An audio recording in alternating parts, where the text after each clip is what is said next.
परिचय। आज राम और विक्की खाने की मेज पर बैठकर रात के खाने का इंतजार कर रहे थे। राम ने विक्की से उसे जूस का बर्तन देने को कहा, लेकिन गलती से विक्की का हाथ कुछ बर्तनों पर लग गया, जिससे वे जमीन पर गिर गए। उनमें से कुछ बर्तन टूट गए और जबकि कुछ पहले की भांति ही रहे। तब विक्की ने राम से पूछा कि कांच के बर्तन क्यों टूट गए, जबकि स्टील के बर्तनों पर कोई प्रभाव नहीं पड़ा? ऐसा क्यों? राम ने उत्तर दिया कि ऐसा ठोसों के गुणों के कारण है। कांच भुरभुरा होता है, जबकि स्टील नहीं। प्रत्येक वस्तु के अपने स्वयं के यांत्रिक गुण होते हैं। छात्रों, तुम निश्चित रूप से इसके बारे में और अधिक जानना चाहोगे, तो आओ ठोसों के यांत्रिक गुणों के विषय में और चर्चा करते हैं। उद्देश्य। इस पाठ के अंत में आप निम्न करने में सक्षम हो जाएंगे। ठोसों की परिभाषा, प्रत्यास्थ पिंड एवं प्लास्टिक पिंड के विषय में जानना, ठोसों के प्रत्यास्थ व्यवहार को समझना, प्रतिबल तथा विकृति को परिभाषित करना, हुक के नियम को परिभाषित करना, प्रतिबल एवं विकृति वक्र का विश्लेषण करना, प्रत्यास्थता गुणांक, पोआसों अनुपात की गणना, द्रव्यों के प्रत्यास्थ व्यवहार के अनुप्रयोग। परिभाषा।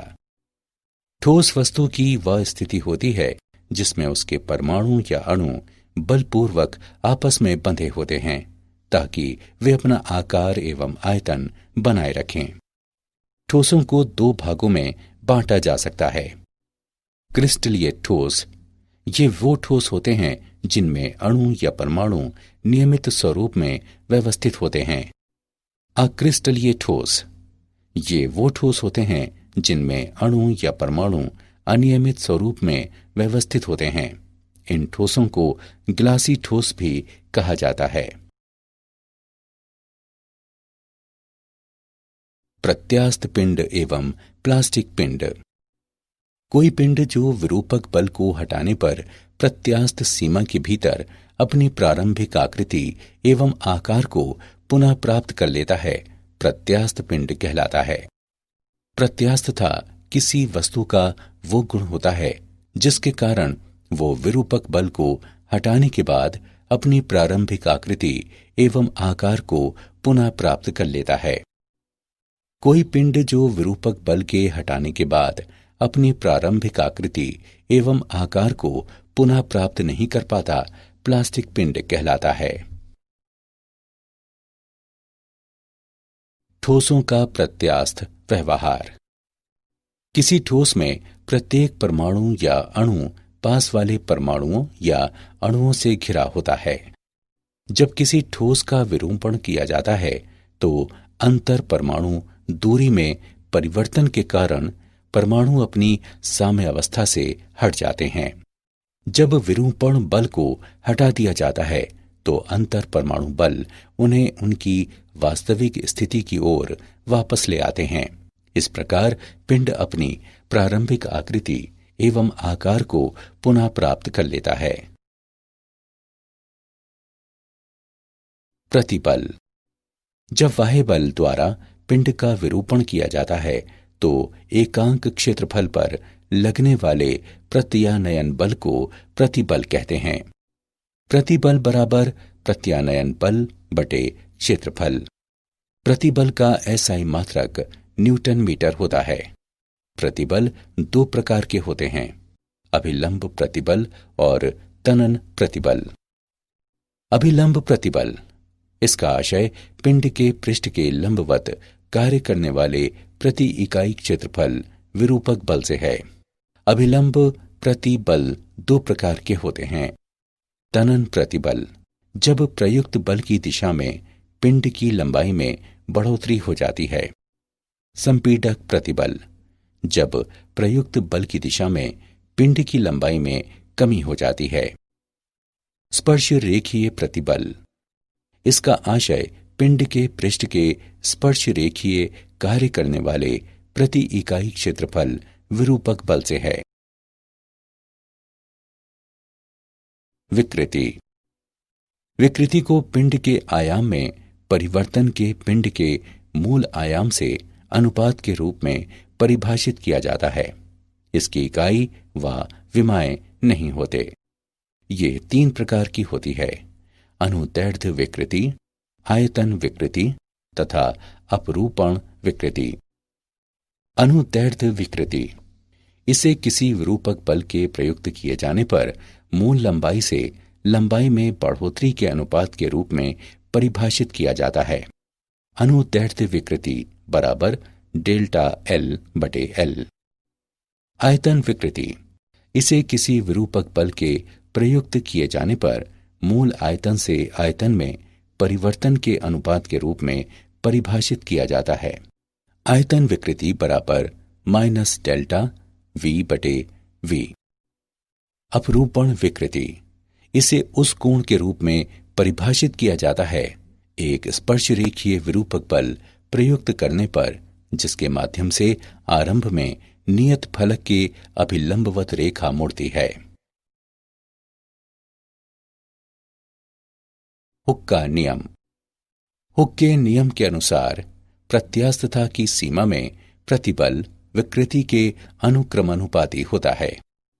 प्रतिबल बराबर स्थिरांक गुणे विकृति।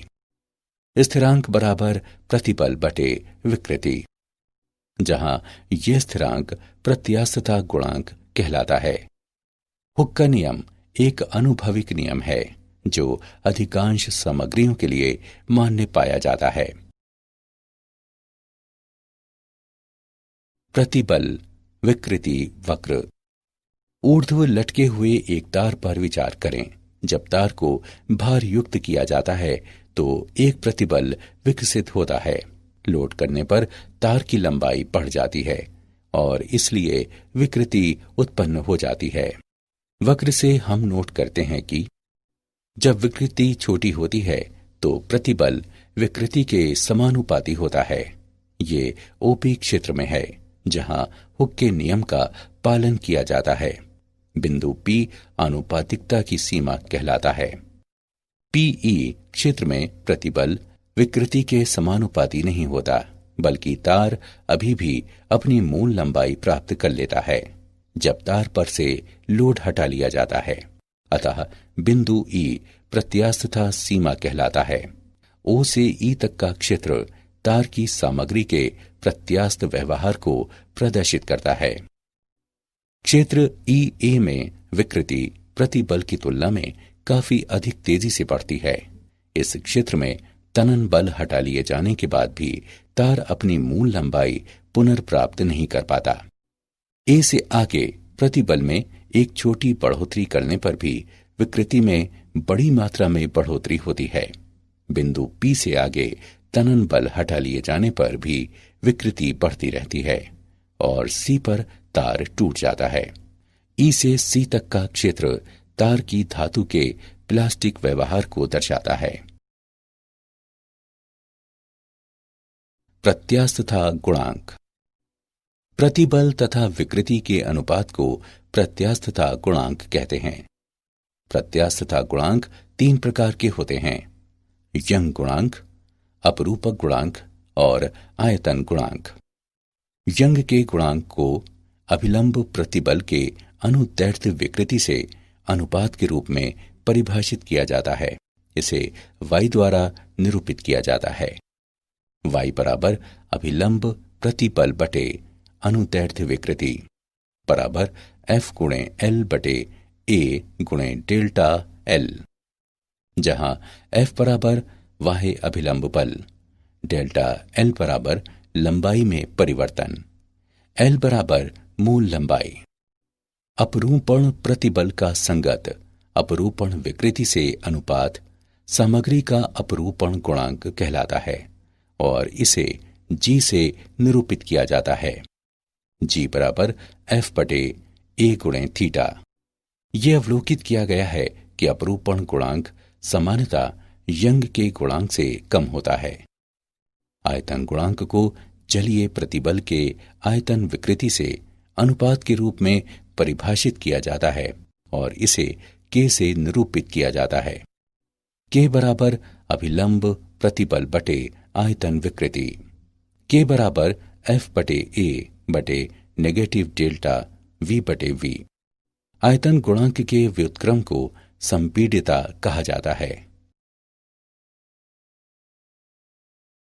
उदाहरण, चलिए प्रत्यास्थता गुणांक का एक उदाहरण देखते हैं। 7 सेंटीमीटर के एक रबर के घन की एक भुजा को स्थिर किया गया है, जबकि 200 केजी भार के बराबर एक स्पर्शरेखीय बल विपरीत फलक पर लगाया गया है। उत्पन्न अपरूपण विकृति तथा विकृत हुए फलक द्वारा तय की गई दूरी ज्ञात करें।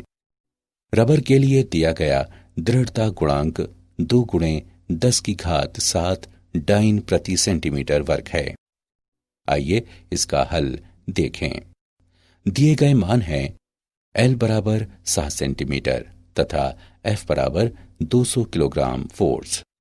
एफ के मान डाइन में परिवर्तित करने पर हम पाते हैं कि एफ बराबर 200 गुणे 1000 गुणे 981 डाइन। ईटा 2 गुणे 10 की घात 7 डाइन प्रति सेंटीमीटर वर्ग के रूप में व्यक्त है। हम जानते हैं कि घन के फलक का क्षेत्रफल ए बराबर एल वर्ग। एल के मान उपरोक्त समीकरण में रखने पर हम पाते हैं कि ए बराबर 7 गुणे 7 सेंटीमीटर वर्ग बराबर 49 सेंटीमीटर वर्ग। हम जानते हैं कि ईटा एफ बटे ए थीटा के बराबर है। संगत मानों को रखते हुए हम थीटा के मान की गणना कर सकते हैं, जो बराबर 0.2 रेडियन है। अपरूपण विकृति डेल्टा एल बटे एल द्वारा व्यक्त है।